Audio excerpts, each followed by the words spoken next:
Belize Watch. Knowledge of the past, impacting the present, building the future.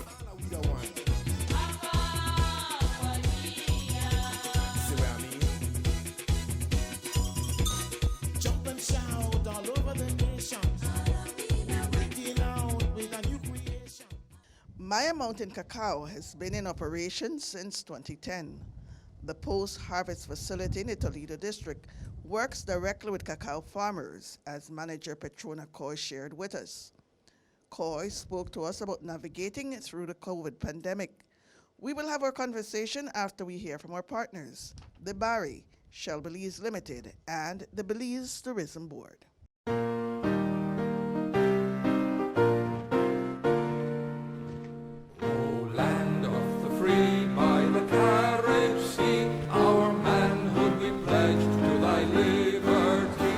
Show your pride by respecting our national anthem whenever it's being played.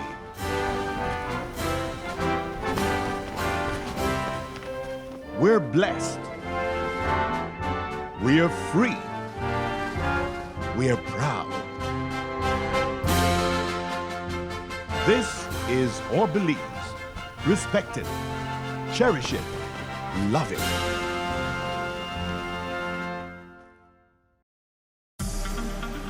Shell V-Power, with 3 times more cleaning and friction-reducing molecules. Go well. Go Shell.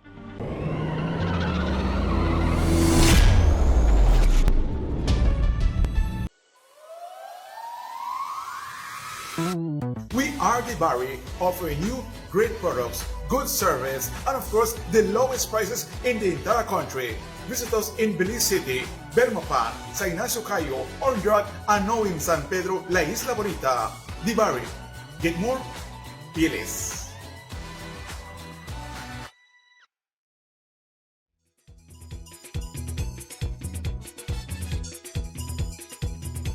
It don't matter what part of the jewel they come from. You da you, and me da me. But guess what? All are we the one. See what I mean? We are at Maya Mountain Cacao. And Maya Mountain Cacao is located, well, Paul will tell us where exactly we are located at this point in time.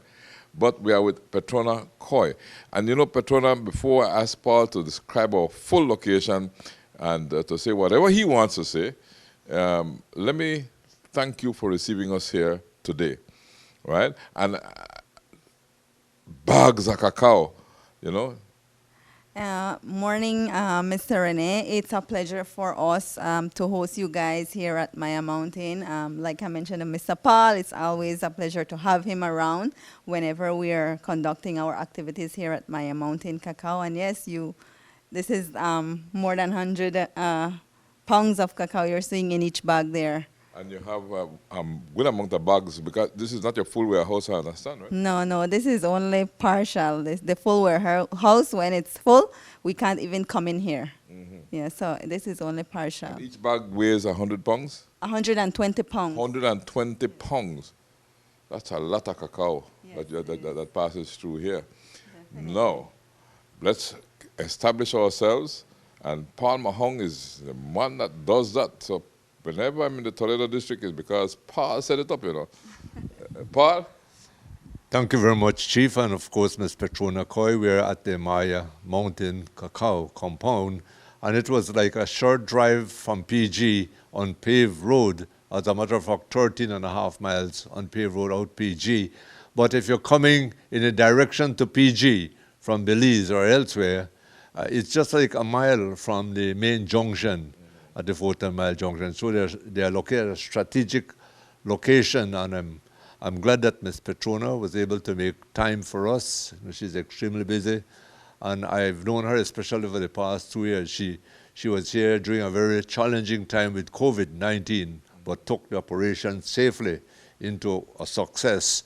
And she'll tell you about the fantastic, fabulous export of organic cacao from the Toledo District elsewhere out the country, but more so, I guess that they must be complimented because they've reached out to different villages, and she will probably go into that, and employing the cacao farmers and even women. So, Chief, I will not say much. We are just honored to be here with her, and Ms. Anna Chun will be hearing from her later on. And so back to you, Chief. And Ms. Petrona, again, thank you for receiving us and the Maya Mountain Cacao. But before I get into the cacao, let me get to know Ms. Petrona Coy. Okay, Mr. Rene. So, as you mentioned, my name is Petrona Coy. I'm from Big Falls Village, Toledo originally. That's right here, Yeah, right? right. And this is the facility is located in Big Falls also. I grew up there, went to school in Big Falls, attended Big Falls Primary School, Roman Catholic school, and then I did my secondary attended Toledo Community College, tertiary the University of Belize and Galen University. Oh, that's a very good university. Yeah. Galen. That's who I am. I grew up here. Because of job, I migrated. I lived in Placencia for 10 years. Was working with Southern Environmental Association. And then, I got the opportunity to come back home, and here I am at Maya Mountain Cacao Limited. Maya Mountain Cacao Limited in your home village. So you're not far away from home, right? 5 minutes drive. Huh? 5 minutes drive. Oh, that's like being at home. Yeah. That's like being at home. Nothing beats. So when did you become the manager again? I took office in August of 2020. 2020. That was during COVID, right? Yes. Oh, so you took office during a very difficult period. What was it like?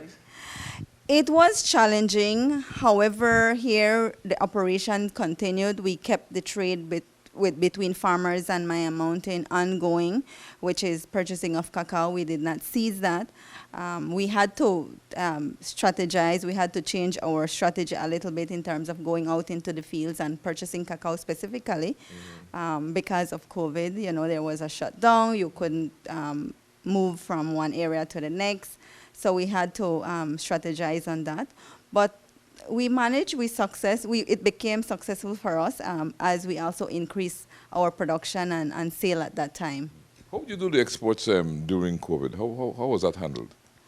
I think we were also classified as one of the essential workers, and so that kind of assisted us in ensuring that our export was happening throughout the course of that year. So COVID never did slow down your exports as such? No. Because you found ways to go around the production without violating any law, and because you were considered an essential service, you managed to continue your work of exporting so that the economy would not become stagnant. We were very grateful that we were listed as essential workers because if not, it would have impacted our work drastically. It would have impacted the farmers drastically because that means we wouldn't have been able to purchase cacao from them. They wouldn't have been able to sell their cacao to us, and so financially it would have been an impact for farmers. Yeah, you mentioned the word impact. How does Maya Mountain Cacao impact the farmers in the area and the villages in the area? Maybe you could walk me through that. Maybe I should give an overview a little bit about Maya Mountain. Please do. And before we get into that. So Maya Mountain started out in 2010, which makes us 12 years in existence now, going to 13. It's a post-harvest centralized facility. It has a social and a financial impact. It started out with 50 farmers back then. Emily Stone is the founder of Maya Mountain, along with the help of now a deceased farmer who was Mr. Gabriel Pop. He was all into cacao farming. I think he owned a cacao farm at that time. And so along with Emily Stone, they started up Maya Mountain Cacao. Who is Emily Stone? And then maybe you could tell me a bit more about Emily Stone and a bit about Mr. Pop. Okay, Emily Stone is... I think she had a passion for cacao. She was studying cacao. She was studying chocolate. She is, I'm not sure if she's a naturalized Belizean or But she's not from Belize. She's a foreigner, but she came and was studying chocolate. And at that time, there was no post-harvest facility in Belize, and I think it became an interest for her and Gabriel at the time to do something that would improve quality cacao from Belize. And so that was when that started. They started back in Santa Ana. I'm not sure if you've heard about Cotton Tree. Yes, I know Cotton Tree. That is where the facility first started. And then later on it moved to here where now it is in the dump area. But they started back with 50 farmers, like I mentioned. And Gabriel, who Gabriel? So Gabriel is a farmer originally from farmer. He was a Colombia. farmer. Yeah, he Okay. was a farmer originally from Colombia. He owned cacao farm. I think the farm is now owned by his wife, Naomi, as he passed away. But he was very active and essential in the development of Maya Mountain Cacao back then. And you're 50 farmers now. Let's go there. So we had 50 farmers back then. Now we're at 450 farmers, sorry. Excuse me. 450. You've grown from impacting 50 farmers to 450 farmers. That's quite an impressive growth. Yeah, and I always like to mention proudly, that is, out of that 450, 37 of them are female farmers. Oh, excellent. Excellent. 7 of them are female farmers, and we're encouraging female farmers to do cacao farming. So from then, so we've increased our farmers network since then, and we've grew since then also in sales, in production. So for what Maya Mountain does, like I mentioned, it's a post-harvest facility. Post-harvest means that you grow the cacao, you harvest the cacao, and you bring the product, right? Yeah, it And means you that- process it, and you process we the product that they process bring. it, to get the raw material, which is the cacao bean, to export.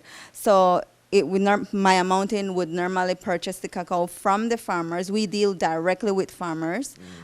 We don't do association or anything. It's just directly with farmers. We go into the fields, purchase their beans. It's a cash versus crop exchange that we normally do. So we go in, purchase the cacao, bring it to the facility, and then the post-harvest process begins with the fermentation. We have the drying, we have the sorting, packaging to get the end raw material for that. But before we can purchase a cacao from any farmer, there is another section that they would have to require for them to meet, which is to be organic certified. So And- all 450 have to be organically certified. Yes. Yeah. And for them to be organic certified, there's also a process. They would have to come in, apply, and we charge no fee for application.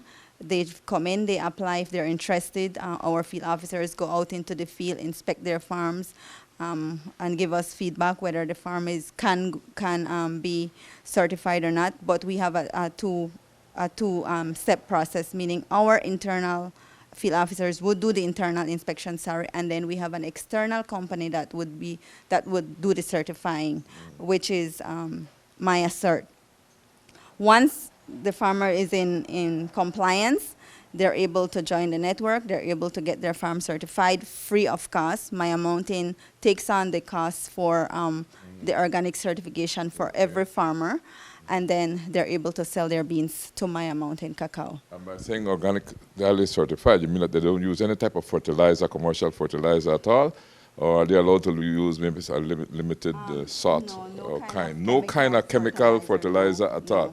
So it has to be strictly the same produce from the ground that Definitely, has to be yeah. really fertilizer that you use. You know, so it has to be totally organic. Definitely. 100% organic. That's what you're saying. Yes, it has to be 100% organic. In the past, Maya Mountain used to purchase what we call conventional cacao. That's what I was saying. But the demand for organic cacao has increased, and as a result, we've transitioned from purchasing conventional cacao to now only organic cacao. And our farmers also transitioned with us during those years. Very good. I'm happy to hear that, because it is said that the Toledo District and Toledo District, Belize, produces the most delicious cacao found any part of the world. I think that's very true. We can attest to that. We have several customers who have reached out back to us and enjoy using Maya Mountain cacao beans, and it's sourced from here, the southern part of Belize. We have over 200 customers that are using Maya Mountain cacao beans in the U.S. and the Europe market. So you're mostly exporting, I take it, are mostly Europe and the USA. Are there some famous brands that you know of that maybe are using Maya Mountain cacao, cacao produced in Belize?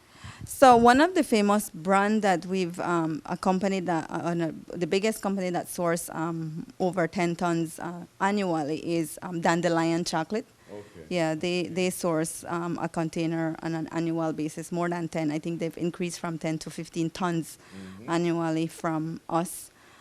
So that's their chocolate. The chocolate name's Dandelion, I think. And the market is all organic. Yeah, it's all organic. And they say come from Belize, or Yes. I haven't seen their package. Yeah, so we have some. Shortly, you'll get to taste some of those chocolate that excellent. are made from the bean that we work on here. And to continue, like I mentioned, so we do the fermentation and all that, and Anne will get into the dynamics of the fermentation area.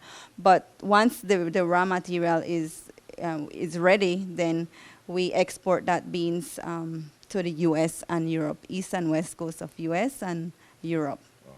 And that is our main market. The demand for the cacao is there for us. Any goes to Switzerland? Switzerland, no, I don't think so. We haven't tapped into that. How about Swiss chocolate? Yeah, no, we haven't had any of our beans that reached out. Germany? Germany, yes, Yeah. yes.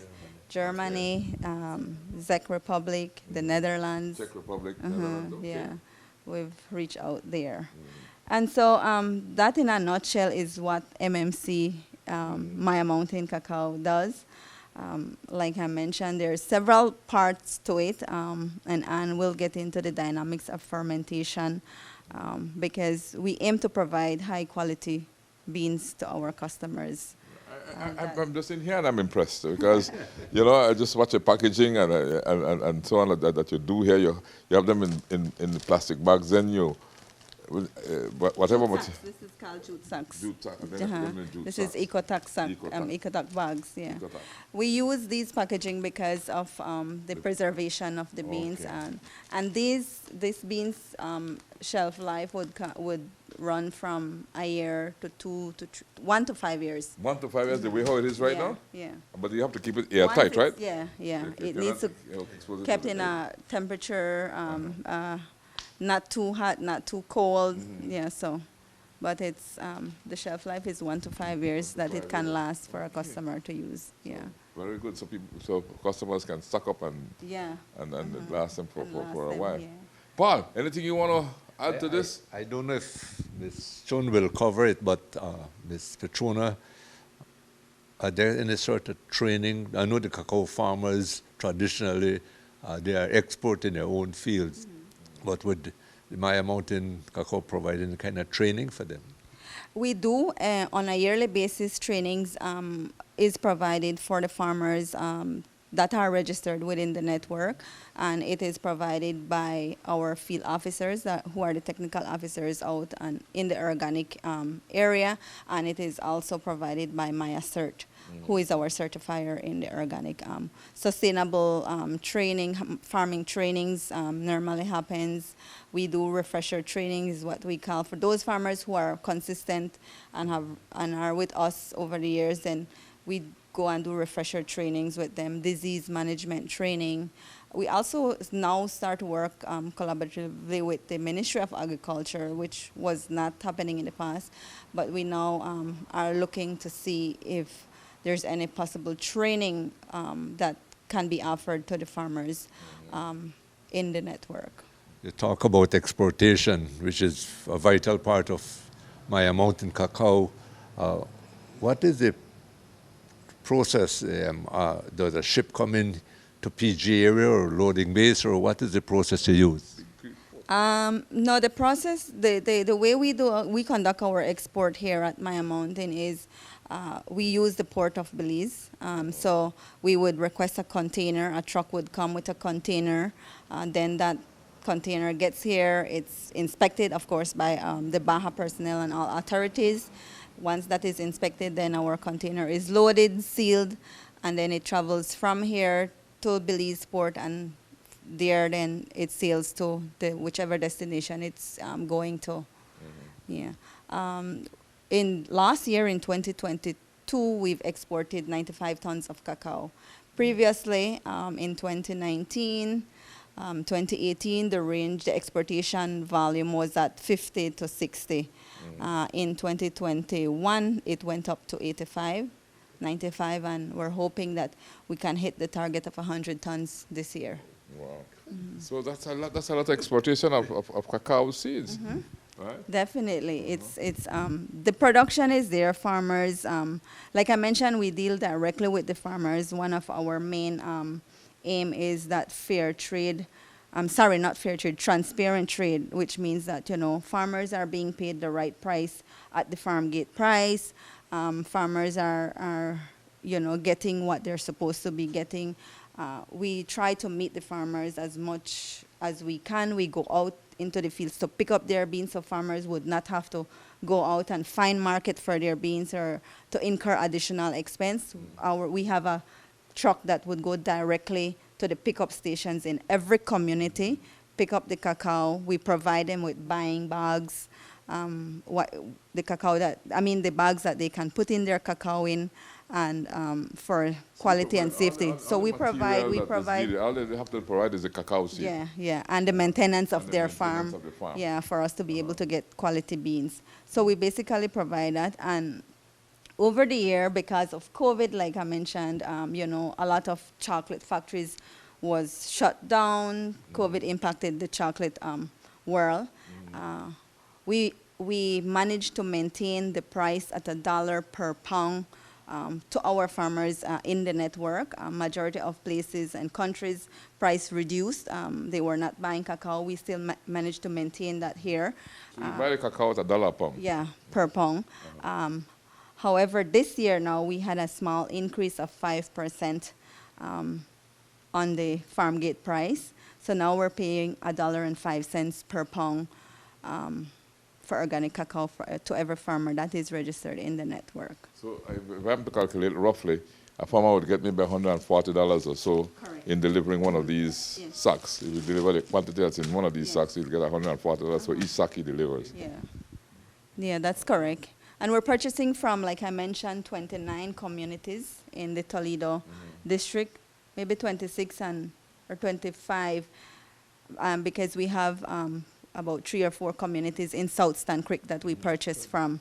So on an annual basis, like for example, last year, we purchased over 683,000 pounds of cacao.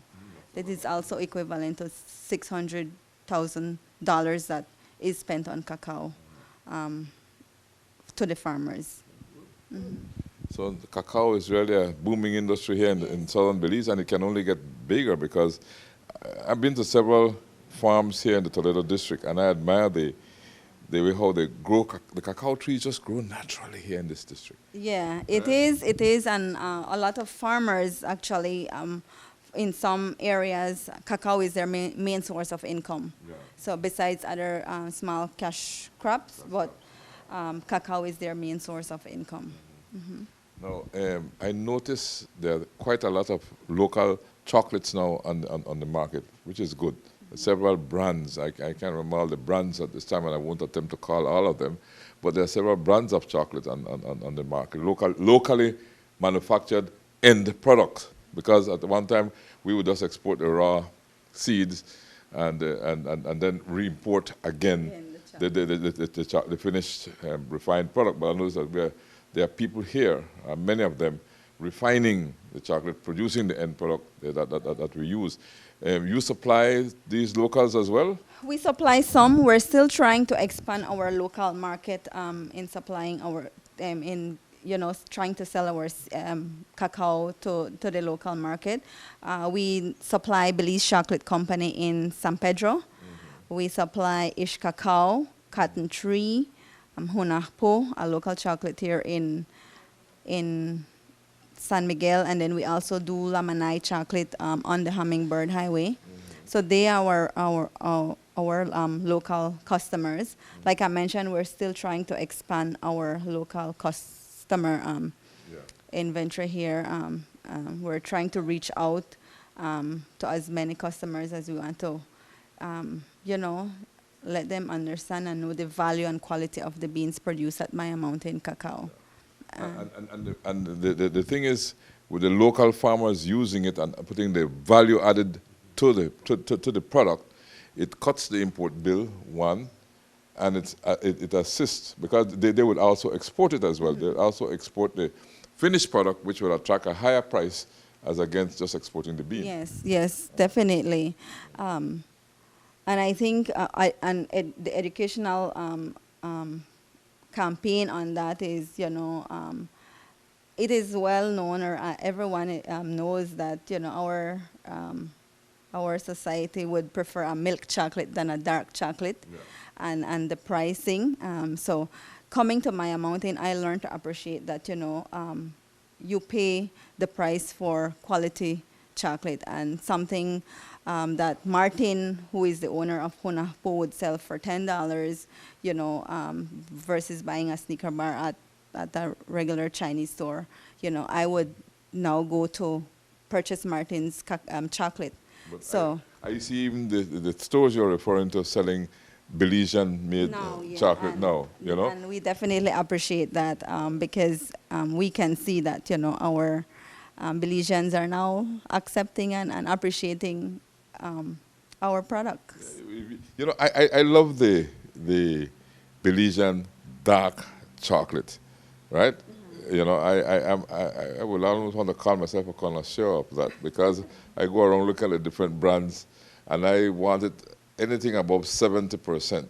If it's below 70% dark, I will look at it and say, yeah, well, I know people love that, but I love the 70 and up dark chocolate. That's the delicacy for me, and it tastes so unique. You get the real chocolate flavor.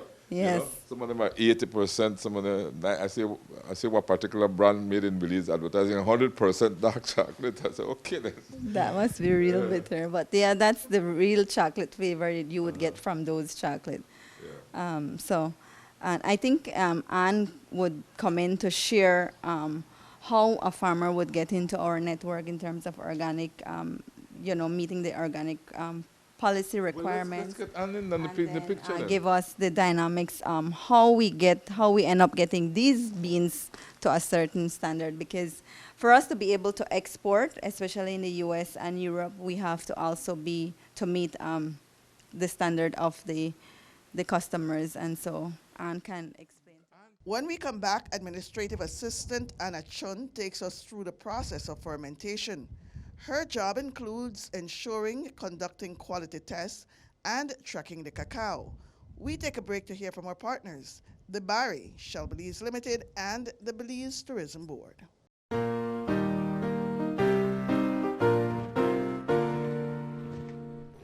Land of the free, by the carriage sea, our manhood we pledge to thy liberty. Show your pride by respecting our national anthem whenever it's being played.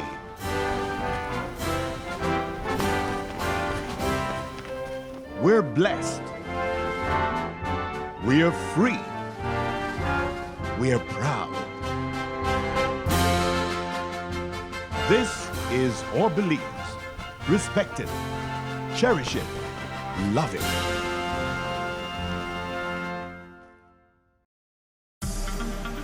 Shell V-Power, with 3 times more cleaning and friction-reducing molecules. Go well. Go Shell.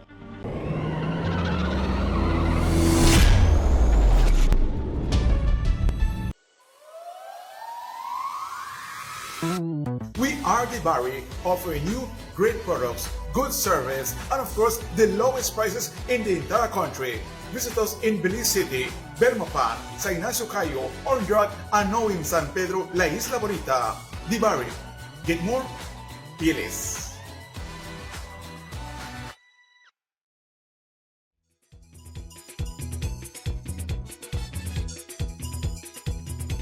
It don't matter what part of the jewelry come from.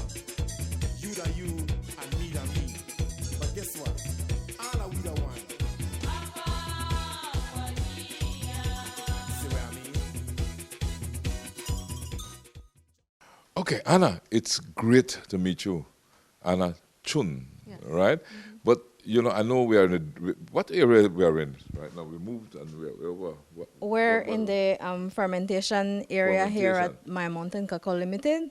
So this is where the fermentation of our cacao happens. This is where all the magic of chocolate happens. Okay, well, I want you to show me that magic because I walked in here and I go like, oh, okay.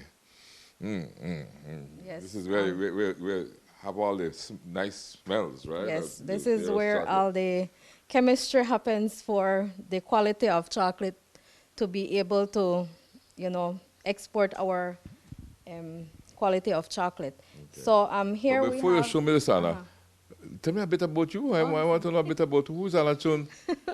Okay, so I'm Anna Chun.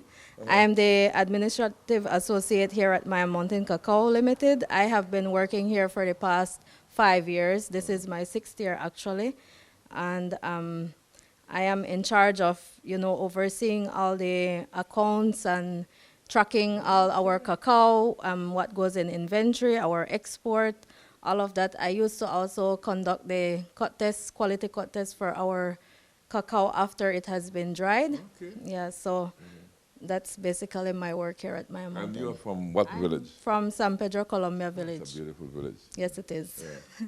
San Pedro, Colombia, right? Right by the Columbia River. Yes. Right? I was there yesterday, as a matter of fact. Okay, that's nice. That's nice. Yeah, San Pedro, Colombia. Right? So, how did you get interested in becoming, learning about chocolate, in working with chocolate? Well, I am a daughter of Toledo, so I have been in the cacao field experience from since I was very young. My dad is a cacao farmer. He used to work with TCGA, which is the association from here in Toledo. So I used to go help out in the farm, pulling cacao pods, harvesting the pods, and we would do our own fermentation, our own drying, then we would sell into town. So I had a basic knowledge of, you know, cacao production and our chocolate industry from since I was very young. Okay. Yes. Excellent, excellent. So here you say you do the fermentation here. No, I do not do the fermentation here. There's someone else in charge, but I learned the process when I came to work here at Maya Mountain Cacao. Okay. Yes. You keep the books, though. Yes. Which is very important. Yes. Because you got to keep good books. Yes. So Maya Mountain Cacao, I'm sure, is doing well, right? What would you say? Yes, we are. Okay. It's been slow growth, but we're you know, moving in the right direction. And it's steady growth, right? It hasn't been like stagnant, except, well, forget COVID, because hopefully that's not going to come back no more. But since COVID, it has been picking up, right? Yes, what I heard. I think, as Ms. Coy mentioned earlier, we have grown from, you know, exporting 60 tons of cacao to 80 to 90, and we're hoping to meet 101 tons this year. I hope you meet the 101 tons and you go away at 200. Yeah. So you show me around here? Or? Yes, we'll talk about the fermentation process a little. This is your, you know what you're talking about when you're talking this, right? Yes. Okay, so when we get our cacao fresh from the fields, this is where it comes. This is the first step of our fermentation process. So actually this just went in this morning. This what you're seeing here? here? Yes, this just got purchased yesterday, and this is the first day of fermentation. And this is very important as it's the first 48 hours where no air is introduced. So all the science is happening now. So because we can't see this? No, we Because cannot then introduce. we'll Yes. introduce air to it. Yes. Yeah. So it's building up that heat, that temperature that it needs to have that taste and the quality that is required for us to have, that consistency in flavor and quality. So it's just a bean that is brought by the farmer that is placed here Yes. and covered so there's no air filtering through. No. And then it's left there, or you add something to it. No, nothing is added. It's, cacao has its own sweetness. Yes, it So does. that is what we allow it to sit for the first 48 hours. So that would be what's So happening. where it's sitting here. building up that alcohol and it's building up flavors. Then after 48 hours, it's then rotated into another box. So then air is introduced then, and the aerobic fermentation then begins. So it's No air here. no air until the 48 hours is up. And it stays in fermentation for a maximum of 7 days. So that is the maximum amount of days which is required for us to have that consistent quality throughout our process. So this is stage 1. Yes, this is stage 1. And then stage 2 would be. When we rotate them into another box where it sits another 48 hours. So we have a fermentation process of 48, 48, 48, 24. So that's the full 7 days right there for us to have that quality that is required. So I take it that these boxes are filled. Yes, Right. one box could hold around 1,200 pounds. 1,200 pounds. Yes, that's our biggest boxes.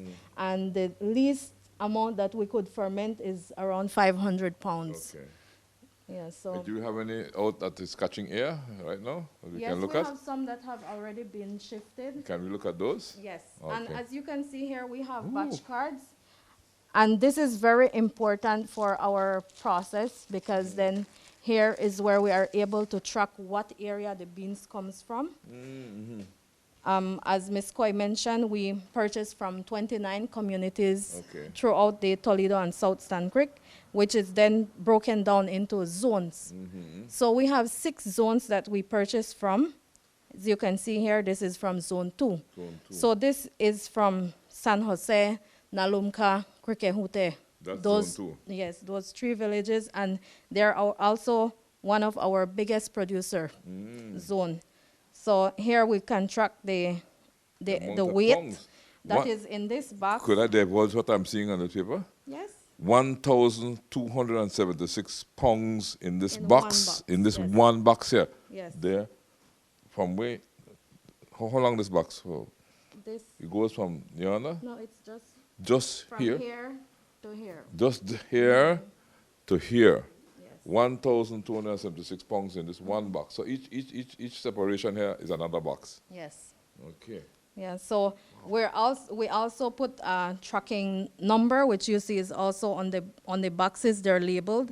So with this batch card, it has to follow this set of beans all throughout until it's completely dried and bagged. So the one card, so when you move this from here It has to move along with the beans. to aerate it, Yes. the card moves too. Yes.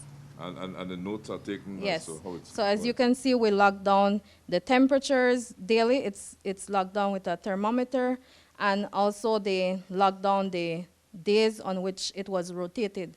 So as you can see here, this has been rotated 3 times, and there's just one more day when it will be taken out of this box, and then it will be introduced to indirect sunlight. Okay. So it's at its final phase, actually, from what I see here today is the 16th. Yeah. So this will actually be removed from the box today. Okay. Yes. Wow. So with this. Yes, and this is so this very goes back in here, important so for it's us too. important Yes. that you don't lose this. That's how we track the Right. the weight, the amount of how much we have purchased for the year, and also we are able to track if we're buying the amount that is needed for us to export at the end of the drying. Okay. We could open this up since it's already could? it's already We at could? its last day. Yes. Okay, so one So other I thing. All right. What, you have layers of things? on Yes, this? so they have to It's not line. just the top You piece? could feel the heat as you're Opening up the sack, it's like an oven. It's like an oven. Yes. Right, it's very hot, like you're baking it. Yes. But you're not doing anything to it. It's doing it. It's happening. Yes. So its this own, is right? already actually ready for to be introduced to sunlight. Okay. If you could push your hand in there Push- and feel if I the push heat, mine in yes, there, you have could. one there? It's very hot. Oh, it's hot. And you did not put any fire in here, right? No, no. Okay. Yes, it's very hot. Interesting experience.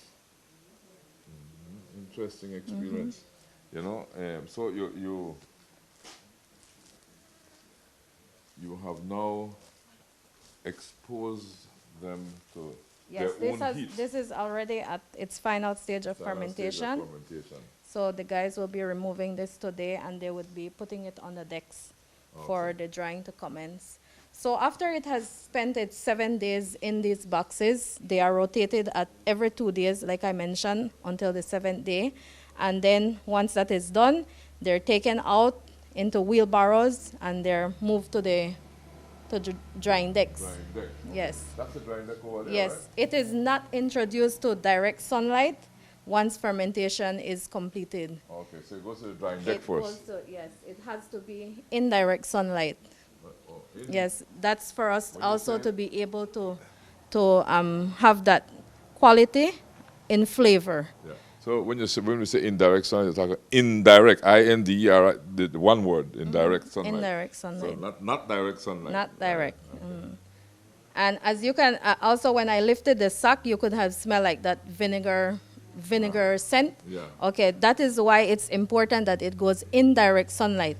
Because if we put out to dry in direct sunlight, it would just lock in that vinegar and acid, and that tampers with the flavor of chocolate. We want it to aerate and to release all that vinegar scent so that we're able to stay with that chocolate smell. So the sunlight has to be indirect, Yes, not it has not to direct. be indirect for at least 3 days.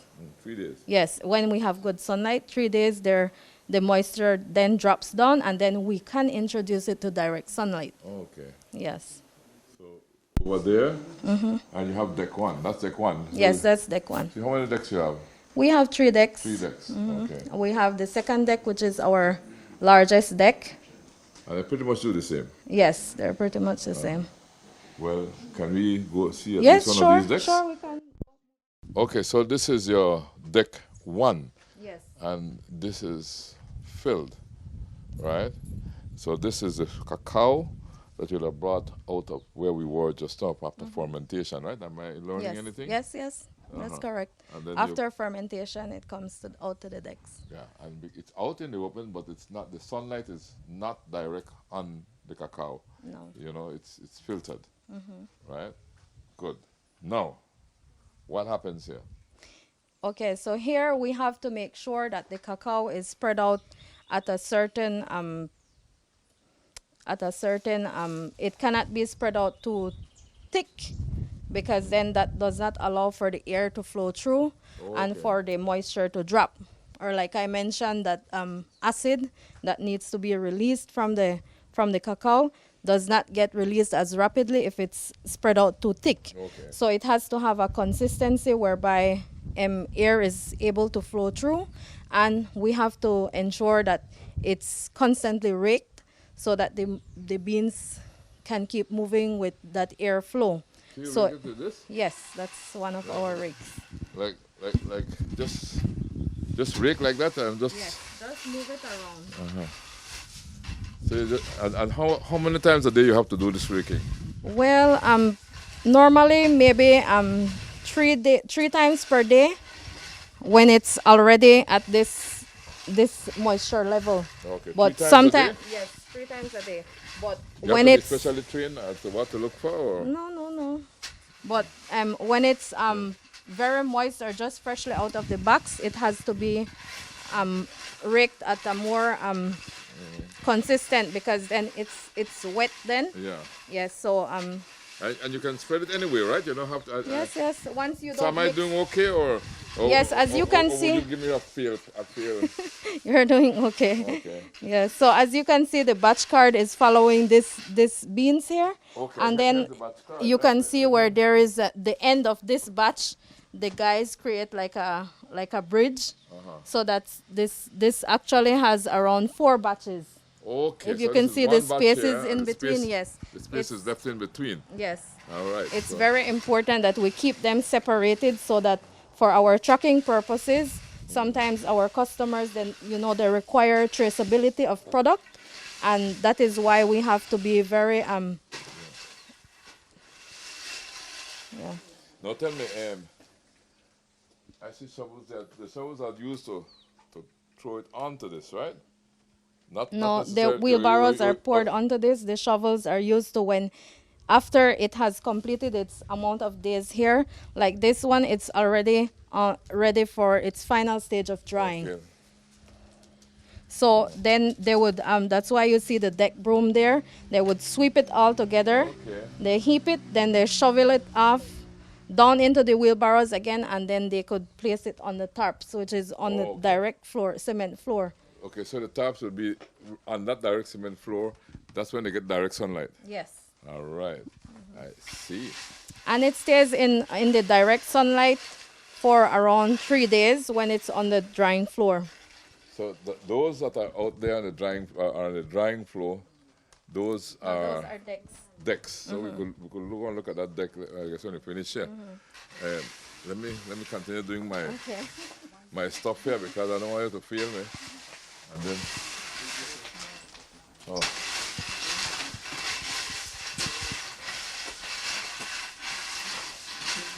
So we are back with the GM Petrona, General Manager Petrona, and we moved away from where we were in the indirect sunlight and then the direct sunlight with the cacao. And now we are under a shed here. Oh, very cool here. Yes, so this is the sorting section of the product, Mr. Rene, and the person who is behind this is Mr. Ramon Cook. He will explain to you what he normally does, but this is a very critical area for our beans quality. As you mentioned, we finish the direct and indirect sunlight category, then we come into the sorting before packaging. So this is the last area where the beans come, the last activity that is going to be conducted before we package it and ready for export. And Mr. Ramon, who is the key personnel in this, can tell you and can explain to you what he does here. Okay, Ramon, nice meeting you. Nice to meet you. It's always a pleasure to be around chocolate. You know, I love chocolate, like I was telling you, your GM, right? You know, to me, the darker the chocolate, the better it is, not true? Yeah, that's true. The darker the chocolate, the better or nicer. Yeah, but all right, coming. Well, Ramon, before you start to explain to me, I always try to find how people's background, right? I want to find a little bit about you. Ramon, you're from this area? Or? Well, not really wrong here, but I live in Colombia, about 15 minutes away from here. So the same place where Anna comes from? Yeah, they're the same place. Yeah, but I travel every morning, and evening I go back. But only about 15 minutes I take to reach here and reach back home. Okay. Yeah, that's where I live. And but going to 6 years now, I start working here, doing this job by being a sorter, and I've loved doing my job. And up to this day, I am still here doing the same work. How did you start? How did you get in contact with Maya Mountain Cacao? Well, the first time I reached here, my brother was doing a job here before, right? So we were fixing those drying decks. I came along with him as a helper. So at that time, they had someone that was doing the sorting before, but they decided to quit the job. Then they were looking someone to take over the job. So I decided to check at the office with the manager before, and she told me that I can give it a try. So I started doing the job, and they see that I'm doing a good job, so they keep me on from up to today. Very good, very good. Yeah, very good. And I see you have other colleagues working with you. He works along with me. Like how the season is still kind of slow right now, so I only have him. But when we have a lot of cacao, then I would bring more people We have we have 3 tables. So when we have a lot of cacao here, then we have different people working around each table. Well, I had a lot of fun stirring the cacao just now. You do that too? No, those are different people do that. This is strictly my job here. It's strictly your job? Yeah. Okay, because I had some fun, a lot of fun over there, so let me learn what you do now. Well, all right. This is what I do here, right? And what's your colleague's name? Daniel Co. Daniel Koo. Yeah, that's Hi, it. Daniel. Daniel, you're from the series. Come, Daniel, make I get to know you because, you know, I guess you'll be part of this thing too. Yeah. You are from this area too, Daniel? Yes, I'm from. No. Okay, so Daniel, you're from this area too? Not from here, but I'm from San Pedro, Colombia too. Okay. Yeah. And how did you get hooked up with Maya Mountain Cacao? Well, because of. Because of your friend? Yeah, because All of right, my that's friend, good. Yeah. And you enjoy it? Yeah, I joined it and he tell me I could try like how he start too. But when he catch up, like when he find out that I could do this job too, well, he hired me too. Yeah. All right. That's why I came here and about 1 year, just 1 year. So, Yeah, no, just. so you're still in the learning stages then? Or you don't catch up already? Catch up long time, no? Yes, man. All right. Okay, so let's look at what you guys do then and learn some from it.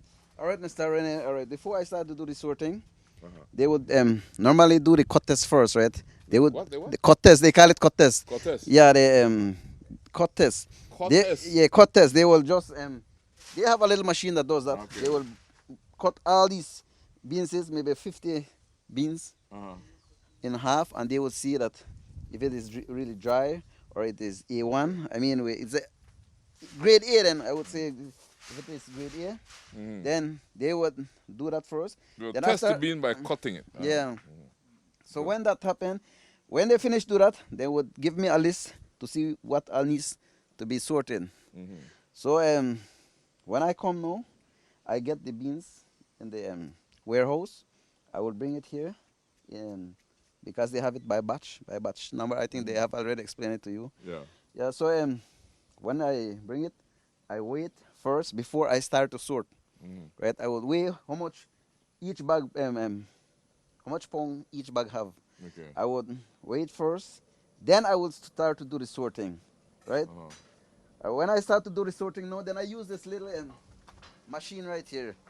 Oh yeah, this little thing. I will use it. How do you use that? All right. Show me how you use that because I like to learn these things, you know. So let me see how you use that. When I bring the bags, then I would do it like this. I will peel it first, so all the small pieces would drop because the small pieces like These are the pieces down here. So then that one will take most of the time for make you pick them, right? So you have to go through this all day? Well, I mean, you before. Yeah, so for make it easier. How much you put all the time on this? About three of this, about 3 scoop. All right. Yeah, 3 scoop. So I will save it first. Then when I save it here, then I will send it there. So all the small pieces right now, like I tell you, I don't do it already. Oh, that's already Yeah, sieved, yes. right? So So all you the take it small- out of the bags and then you put it, sieve it, and then put it over Yeah. there. So the small pieces would drop small pieces because these ones take a lot of time to pick, right? So when I finish do that now, then we would scoop it out and drop it on the ground. Those are dust.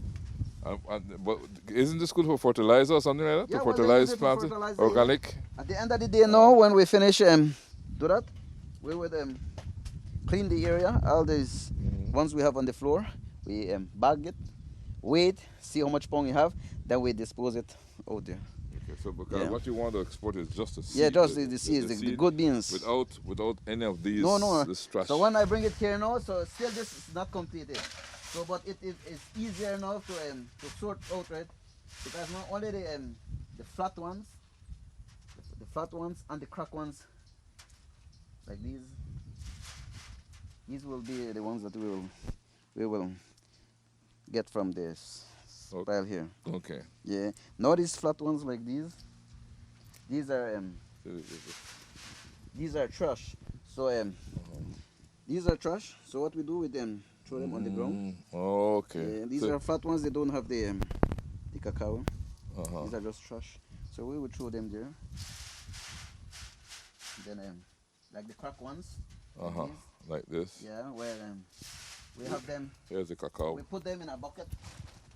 This one right here. These are all crack. We put them in a bucket, right? You see? They are all crack beans. The crack beans as well. Yeah. Crack beans, you could take the cacao out of it. So Yeah. So you could eat this, right? yes, that's still good. You could Yeah. eat that.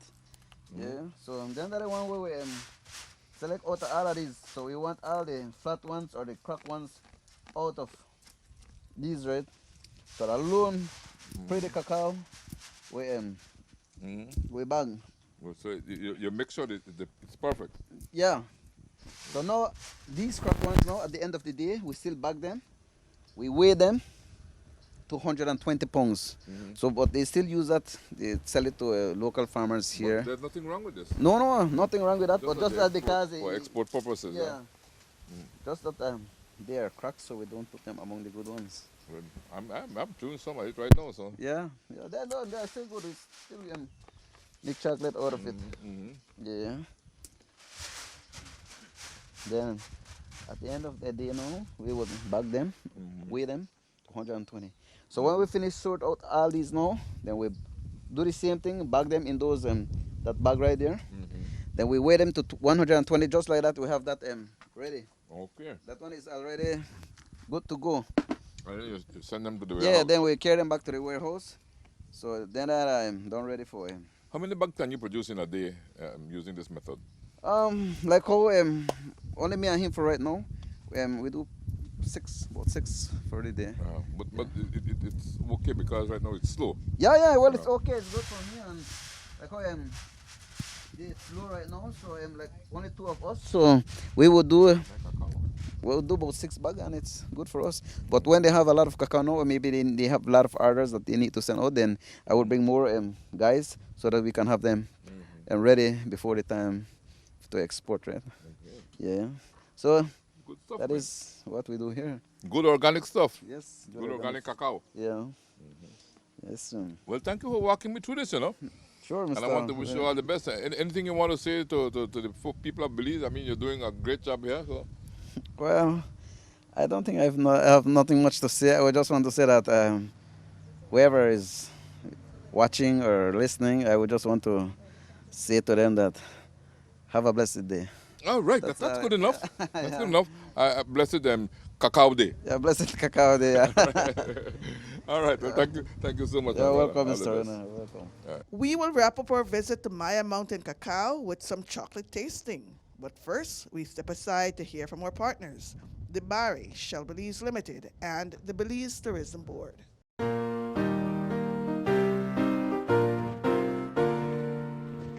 O land of the free, by the carriage sea, our manhood we pledged to thy liberty.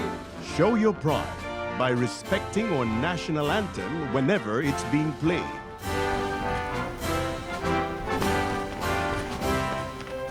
We're blessed. We are free. We are proud. This is our Belize. Respect it, cherish it, love it.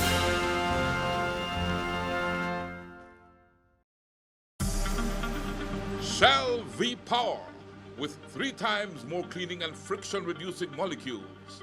Go well. Go Shell.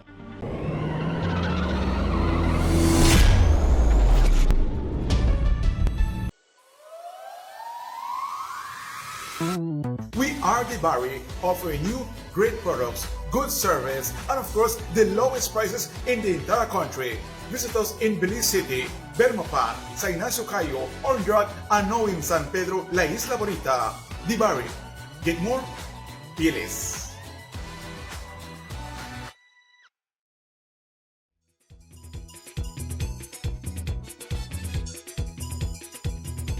It don't matter what part of the jewelry come from. You da you and me da me. But guess what? All are we the one. See what I mean? And Anna, it's good to be back here again and with you, right? And what we're going to do now, Anna? You brought me here. I see finished chocolate. I see chocolate seeds. You know that? Yeah, so Mr. Ramon Cook, our sorter, mentioned that the beans has to be cut tested before he's able to sort them. So this is the final stage after drying. We collect a sample from every batch that we dry. So as you can see here, which is why I said that it's very important that the batch card follows the beans throughout the entire process. T23 or 216A. Yes. So this is harvested this year, February 16th. It was purchased, and this is the first box which it was introduced to when fermentation. So this is how we're able to trace our beans. So this tells me if I can go to the batch card, I will know what zone it was purchased from. Okay, so now we take the beans, we place it into this Magra cut test, and then from here we're able to define the fermentation percentage of this bean. So we're able to tell if it will be a grade 1 or grade 2 beans. So here we're looking for, so grade 1 is beans that is, it reaches a certain percentage of fermentation between 64 to 80, and grade 2 would be those that maybe it had internal mold, but probably in high percentage, so that would be grade 2 beans. Yes, so we open up the beans, and here we're looking for the color of the bean, as well as the fissures of the beans. So from here, just looking at this, I can say that this is a very well fermented batch of beans. Okay. How can you tell me? Because I can barely see violet beans. So you see like this here, it has like a shade of purple. Yes, I see. And this means that it was not fermented as well as what we were expecting.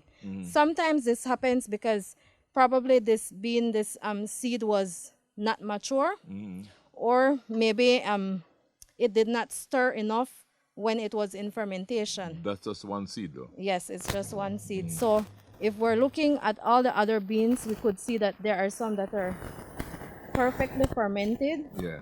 You see it's fissured, it's light brown in color. If you taste it, it actually tastes like chocolate. So these that are properly fermented are separated from those that are not? How does that work? Yes, so this is how we count the fermentation percentage, as I tell you. If it falls between the percentage of 60 to 80, we're able to grade that as grade 1. But there are some that are flat, purple. We place them aside and then we convert it to the percentage. So here at Maya Mountain, we're proud to say that over 90% of our beans are grade 1. Good. Yes, so that's very good fermentation happening, and we're able to say that our quality is very consistent. Yes. So there's good quality control. Yes. Right? So just eyeballing this, I would say that this is around like 90-95% fermentation. So when you load the sack, when you are satisfied that the grade of fermentation is good enough for export, that's when you would certify the sack as No, ready. this happens before sorting. So before sorting, we're able to define if before it's it reaches grade that 1 table. or grade 2. Yes. Before it reaches the Yes. table there that so we want this on. has to be done before Sam is able to sort To sort beans. it. So this happened. Yeah, he told me that indeed. Yes. He said Yes. the cut test. So we prioritize sorting grade 1 beans before grade 2 beans. Okay. Because grade 1 is our what is demanded more. Yeah. So grade 2, we don't really get any grade 2 beans, but when we do, it's sold like locally, or it's sold to Guatemala. And grade 2 doesn't mean that it's a bad bean either. No. It's just that sometimes it might have a higher percentage of mold, and maybe there were polished beans, meaning that maybe it caught mold on the drying decks, and then we had to do a process which we call polishing. So you make sure everything you export is of the highest quality? Yes, we do. We do not export grade 2 beans. Okay. Unless maybe a customer would say they want to try out what is like the difference between grade 1 and grade 2, then we would send it over to them in samples. Okay. Yes, but we do not mix our grade 1 and grade 2 beans. Very good. It's kept separated all throughout the entire process. Very good. So whenever I buy Maya Mountain Cacao, I'm buying grade 1, right? Yes. And the grade 2, well, the person who wants to buy the grade 2 will know that that's what Yes. he's buying and that's what he's getting, Yes. right? So that's important.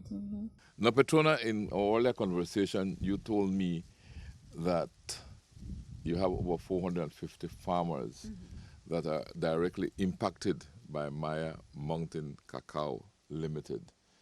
How do you get in touch with these farmers? We use several channels, Mr. Rene, and I am grateful for Mr. Paul here. He helps you too? He definitely, the Love FM,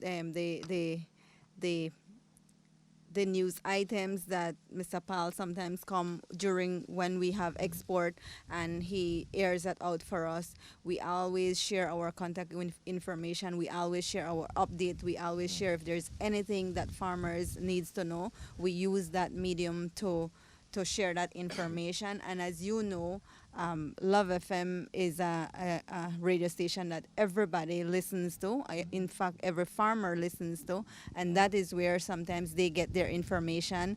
We also use word to mouth from farmer to farmer in every community. They share that information. They know the information. So if they know any farmer that would be interested, they use that word to mouth information sharing. We use our field officers whenever we're conducting buying. Any information that needs to get out there, our field officers take that information on a weekly basis because we buy cacao on a weekly basis. So they're out in the field meeting farmers. And of course, our office is open 8 to 5, Monday to Friday. For anybody that would want to come in to get information here, we're always available. We have our Facebook page that is also updated with information, and we realize that a lot of farmers' children are connected through the Facebook, and majority of times it's the children that are asking questions for their parents. So that is another way we get in touch with farmers. So that's basically how we get in touch with farmers, and farmers can get in touch with us. Okay, so can a farmer just show up here one day and say, I am growing cacao, I'd like to be a part of this process on his own, because without you reaching out to them? Definitely. For example, yesterday we had a farmer from San Jose who came in and said he's interested in selling cacao. He have a cacao farm. What is the process? We automatically met with him, give him the application, fill out his application, and the process starts there and then. Yeah, so every farmer is welcome at our facility if they're interested. We're always out there. Our field officers are always out there. It's an open door. Now, Paul, Petrona referred to you, but you haven't started growing cacao yet. I know you have your little farm, but you're not growing cacao yet, right? Well, not necessarily. We have a few trees on the farm, what you call the traditional cacao trees. But we're interested in that area, Chief, because we are always motivated, the entire family, by the operations of Maya Mountain Cacao. And they're always receptive to anybody coming in here to want any information. And it's a reality that they make cacao farming productive and beneficial economically to all of us in the district. And I guess that whether you live in town or whether you live in the rural communities, that does not, if we come from town, they just say, oh, you come from town, you can't plant cacao. As long as you have the farm area and the know-how, and they provide the help, we make it possible. Now, Petrona, what would be the minimum quantity that you would accept here? So we have a criteria of minimum trees that a farm would have 50 trees, and then you're able to join the network. Okay, so with 50 trees, join the network. Yes, right? definitely. So, Paul, you know what you have to do now. You said that you have a few, but you need to plant some more, Paul. Yeah, currently, every farmer owns roughly 2 acres of cacao plat. The cacao, you tell me, is exported mostly to the international market. Now, and we spoke about those markets earlier on, but how do you go about identifying the markets that you want? Is it these markets that you target, or are these markets that approach you? How do you find your markets? So we partner with Uncommon Cacao, a company that is based in the U.S. They contact customers within the U.S. and Europe area for us. They also we sign an agreement with them, and we sign an agreement so that we're able to have cacao in different warehouse within the U.S. through them, who are directly in contact with ongoing or new customers within that market. We also attend trade shows in the U.S. and Europe, such as the Northwest Chocolate Show, where Maya Mountain participates and individually interacts with customers, chocolate customers during those shows, and promote itself and engage and scale up the market for MMC. Like everything else, you face challenges, right? And along with challenges, there are opportunities, though. So let's look at both. Let's look at the challenges that you face and some of the opportunities that are there that you might want to reach out to in the future. Definitely, Mr. Rene, there's challenges, I think, in every operations. One of our biggest challenge is the climate.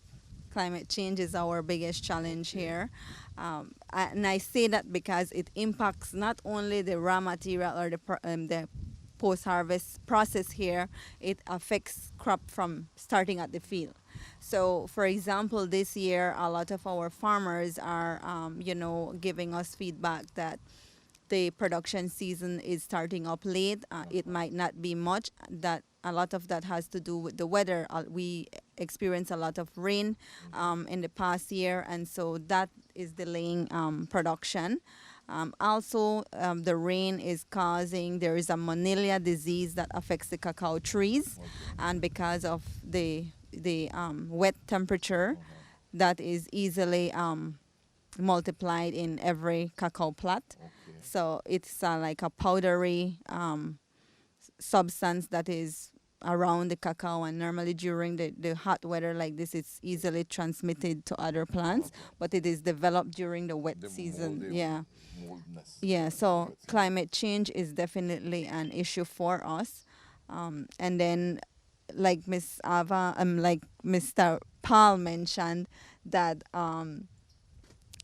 when we have cacao on the drying floor, suddenly you get a rain. What happens then?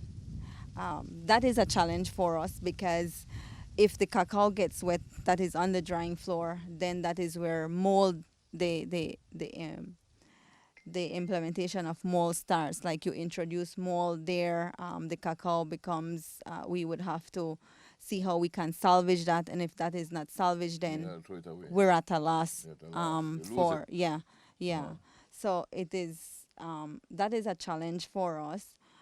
Additionally, some challenges that we've experienced during the time here is the road infrastructure going out into the communities, to farmers especially.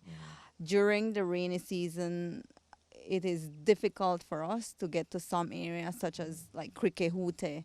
That route from Criquehute going to San Jose is a very challenging route for us due to the road condition. So that is another challenge for us, because then it means that we would have to find other means and ways to ensure that the cacao is brought out from those communities. And we purchase cacao from one of the most remote area, which is San Benito Poite. And the road condition is not a good one, so that is another challenge for us that we experience here. Opportunities now. Opportunities, so what we see opportunity in is that there is the demand for cacao, there is the potential for cacao farm increase. A lot of farmers after COVID, we realized, that went back to farming. And I think that is one of the reasons the production in 2022 scaled up, because during 2020, 2021, majority of those who lost their job were mainly focusing on On the farming. farms, So the potential in growing the production there and increase the harvest is an opportunity we see that can happen. And as a result, we also see an expansion for the facility here for us to be able to process without much hiccups and giving and providing quality cacao. We would need to increase the facility or expand the facility so that we're able to purchase more cacao from the farmers, which we see an opportunity in. We also see opportunities. Now we're seeing opportunity with the government of Belize in the sense that we are trying to establish that relationship with the Ministry of Agriculture, for our farmers to be able to benefit from different trainings that are provided through the government of Belize and diversify agricultural products for farmers, not to only depend on cacao, but to be able to, maybe do beekeeping, maybe do other things that will help sustain their family. Sustainable farming. Yes. So those are some key opportunities that we see at MMC, and also to there is now a lot of local chocolate makers in Belize, and so that's an opportunity that we are seeing for Maya Mountain to expand the local market here for utilizing the Maya Mountain cacao beans. And it takes how long for a cacao tree to grow so that we can put Paul into business? How many years? Roughly from planting to when a tree bears and ready to harvest, it's roughly 5 years. 5 years. So Paul, time to start, Paul. Down the line, it's good planning and good information we're getting, Chief, and I guess this is part of the Belize Watch program, educating the public, and I'm learning. And so it means if I plant a cacao tree tomorrow, because I believe in plant a tree, that means 5 years' time, Chief, you'll find me right here at Maya Mountain Cacao, where I bring my cacao to sell. You have to plant at least 50, Paul. Yes, definitely. Just to add, Mr. Paul, and if you're interested in cacao planting, and this is information for farmers also. Tell him. Tell us, because you can submit your application now if you already have trees and you have a cacao farm. You're able to submit your application now so that by the time your tree is harvesting, you're already organic certified. So he can get his organic certification regardless of the amount of trees he has. Well, if he That's what you're has saying? more than If you want 50, yeah, he can start. But if for example, if there's a farmer that is relatively new and he has a plot of 2 acres and is planting 50 seedlings this month, he is able to come in and say, you know what, I am planting 50 cacao seedlings. I would like to start, for you guys to inspect my farm. He fills out his application. We get the inspectors to review his application, review the farm. Once that is reviewed and he's in good compliance, his organic certification starts then. So by the time his tree is ready to harvest or his tree is giving produce, he's able to automatically send to MMC and does not need to go through that transition process of starting to, early. So, Paul, next time we're going to hear that you're starting to get yourself certified as an organic cacao grower. Very good, Chief. Very good. Miss Anna, you have in front of us some chocolates, finished product. I know you don't make the finished product, but these are products that are being manufactured with your chocolate. Tell me what we're seeing here in front of us. Okay, so here we have 4 samples of our chocolate that has been sent back to us from our customers. And as Ms. Coy mentioned earlier, one of our biggest customer is Dandelion chocolate. So we actually have a bar of Dandelion chocolate right here. It's 70%. Okay. And we also have Hazel Hill chocolate. And as you can see, they promote Belize. And this is also actually a winner for an award in 2019. So you can see it's a bronze bronze, sorry, chocolate award winner.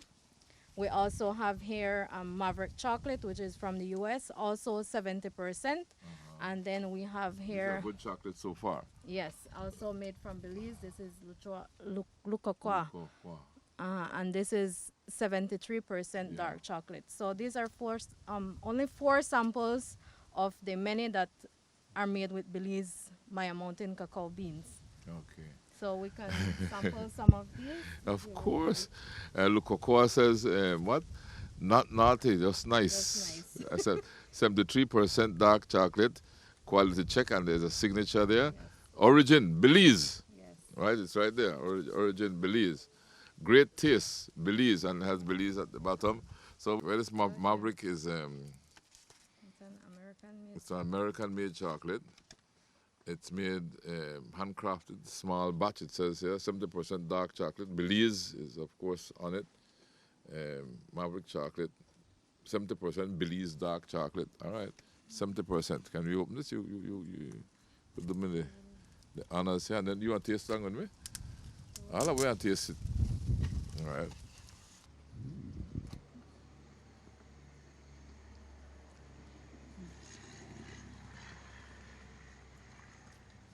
Yeah, Belize. There's a unique taste in all Belize chocolate because even you get a local chocolate here, made locally, you can still taste the same way how I'm tasting this right now, which is made abroad. Yes. You still have that same flavor. So there's a unique taste in Belize's chocolate. Is that As so? you see here, yes, it says that the tasting notes that you're supposed to taste is roasted nut and cherry. Yeah. They mix it with cherry, but the chocolate itself is there. No, it's not mixed with cherry. It's just the flavor. It's flavor. a flavor profile. You could taste like compare like maybe notes of cherry and roasted nuts. Okay. So every chocolate has a distinct flavor. And we're able to differentiate our Belize chocolate. It's always fruity and nutty. That's what. Thanks for telling me what I'm tasting because that's what I was trying to say. In all honesty, that I can taste. In other words, I pick up a chocolate made in Belize, and I pick this up which is made somewhere else. I mean, finalized somewhere else. I can still taste. There's a common taste to it. That's the point. That's the point I'm trying to make. You know, there's a common taste to it. As I taste it, I say, "Oh, this is from Belize." Right? Where are we going to? Down the line. You want to taste Down the line. All right. We're going to do down the line. And again, regardless of how they try to vary the flavor, that Belize taste is there. The same, you could taste the common thread, even though they're different brands. Right? And then we go down to who? Lucoco. Cocoa. This one from England.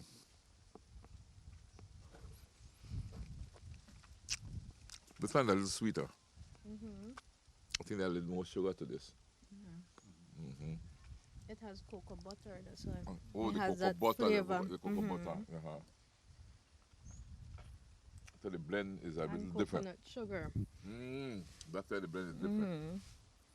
But if you really could separate those and just concentrate on the chocolate itself, you will see the similarities. Yes. That you brought out there. Award-winning chocolate. This is the award-winning one? All right. What award did it win here? Oh, yeah. 2019 bronze. Yes. Okay.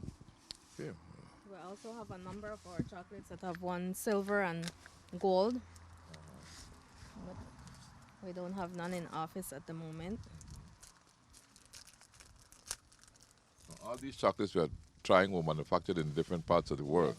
So, but made from one common thread, which is the Belizean chocolate. They're all Belizean chocolates. Right? First one. You see? The common, regardless of which one you taste, if you really would separate the mixture that they would add to it, or whatever additions they make to it, you can taste the Belize chocolate there. It has a unique taste, at least to me. Because if you buy a bar of chocolate that's made abroad somewhere else, that's not made from Belize chocolate, it tastes different. Right? You know? Belize chocolate have its own unique, distinct flavor. Am I right in saying that, ma'am? That's true. That's very true, and that is why we're proud to say that the consistency in the quality, and that is why when Anne mentioned the fermentation, that is a very critical process to get the taste, the flavor that you're tasting in the chocolate, because that's where the magic happens for that. Um, we've tasted chocolate that is made from Guatemala cacao. We've tasted, and it's different, very different. Yeah. This is unique. And like I keep on saying, if you go to a local chocolatier here in Belize, and they process the chocolate for you, and you taste it, it tastes just like this. It's just authentic Belizean. Yeah, so we are unique in that. It's true. Best chocolate in the world. I know we're about to wrap up our show, and it's always, I wish I could stay here all day and eat chocolate, but I know I can't eat chocolate all day. But definitely I love a good chocolate, well, a good dark chocolate. Let me thank you, ladies and the gentlemen, for having us here. I totally enjoyed my visit to Maya Mountain Cacao. What else can I say? Except thank you, thank you, thank you. And I'll allow each of you to say a few words. Maybe you have something on your mind you want to express. Okay. Well, hold the mic, no, it's okay. I'm thankful for the opportunity, to showcase the work that we do here. We're very proud of our farmers, most of all. We're also proud of our employees, our staff, and of course ourselves, that we're able to, understand everything from field, from facility process, and then when it goes into exportation, it comes back to us. And it all comes down to a bar of wonderfully made Belizean chocolate. Yeah. So we have to be proud of the work that we do, and of course promoting our country, Belize. That's right. So, yeah. Thank you so much, Anna, and all the best to you, and keep on doing the good job you guys are doing. You got the last word. Like Anne mentioned, Mr. Rene, we're very grateful for the opportunity and for Love FM always, willing and to capture our activities. Like I mentioned earlier, I'm very thankful that this is a medium that we use to communicate and send message to our farmers. We're thankful for that. And you're always welcome to Maya Mountain. Maybe another time that you visit will take you to the field. That would be nice. So, that we're always welcome. You're always welcome here, and thank you again for the opportunity. And like I think Anne wrapped it up very well. We're grateful for the farmers, and most of all to our customers, because without them, then we won't be able to sell the cacao that the farmers are producing. So it's a cycle and everyone plays an important role in there. And once again, thanks for the opportunity, and you're always welcome to MMC. Thank you so much too.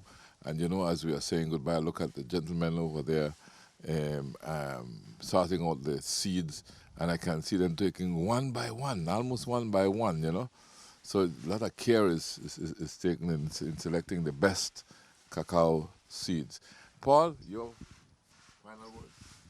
Chief, like many others in Toledo over the years, when I call that you'd like to do a Belize Watch documentary, when I called Miss Petrona Coy a couple of weeks ago, her immediate response was said, sure, we're looking forward to it. Just let me know the time and the day.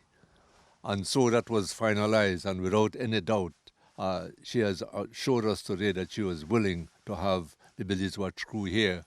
But apart from all that is said, Chief, I will say it loud and clear that the hospitality, the warm and professional hospitality of Miss Petrona Coy here and Miss Anna Chon and the entire staff, that hospitality has always been outstanding and warm. Chief, I've been here during the busiest of days here with these staff. And that smile is always there, that hello is there amidst the busy schedule. They make not only me, but I guess many others who come here to Maya Mountain Cacao feel very much at home. So I say I wish them all the best in their continued effort and tremendous work in the cacao industry. Yes. And Paul, I mean, I totally enjoyed my visit here. I enjoyed eating the chocolate just now. Thank you so much, Petrona and Anna, for all of this, and your staff. We are very grateful. So I can see that this is a labor of love. Chocolate is love. I always say that, Chris. Chocolate is love, right? You know, and you could choose Belize chocolate. Well, Belize chocolate is even more love, right? Because Belize chocolate is the best chocolate in the world, right? The best chocolate in the world is from Belize, and it's grown and produced with a lot of love. And because we choose love, we always say this, right? You know what we always say, right? Belize and beyond. Thanks for choosing love. Belize Watch. Knowledge of the past, impacting the present, building the future. Celebration time.